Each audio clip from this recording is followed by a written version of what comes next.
यह ज़ॉम्बी इतने दिनों से भूखा था कि पागल हो गया था। इंसान न मिलने पर उसने पत्ता गोभी ही चबाना शुरू कर दी। ऐसा नहीं था कि वो इंसान नहीं खाना चाहता था, बल्कि उसे कोई मिल ही नहीं रहा था। सामने से दो बड़ी माएँ आ रही थीं। उसने हाथ बढ़ाया लेकिन खाली रह गया। दोनों ने उसकी तरफ देखा तक नहीं, जैसे वो वहां था ही नहीं। पहाड़ जैसे मुंह की इज्जत मिट्टी में मिल गई। यहाँ तक कि छोटे बच्चे भी उसे परेशान कर रहे थे और उसे भिखारी समझकर बेवकूफ बना रहे थे। मजबूरी में, भूख से तड़पकर उसने सोचा गांव के कुत्ते पर हमला कर दे। गुस्से में दहाड़ा, लेकिन अगले ही पल कुत्ते ने उसे ही दौड़ा लिया और वो घुसकर टॉयलेट में छुप गया।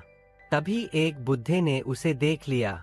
जमीन पर फैले टिश्यू पेपर देखकर उन्हें लगा कि वाई, ज़ॉम्बी कोई अजीब किस्म का जानवर है, और उन्होंने उसे पीटना शुरू कर दिया।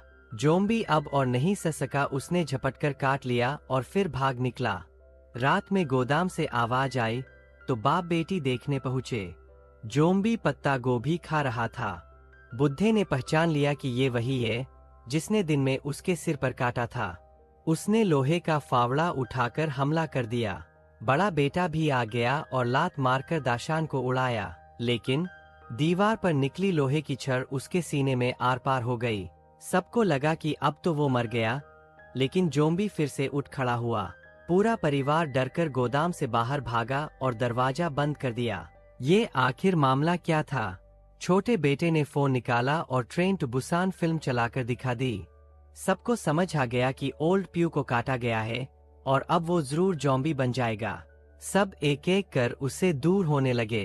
अरे भाई, तो अब मैं क्या करूं? बड़ी भाभी ने बिना सोचे उसकी टांग पर एक जोरदार लात मारी। उन्होंने ओल्ड प्यू को कैंपर वैन में बंद कर दिया। छोटा बेटा इंटरनेट पर ज़ॉम्बी वायरस के बारे में खोजने लगा और एक ज़ॉम्बी सर्वाइवल मैनुअल भी ले आया।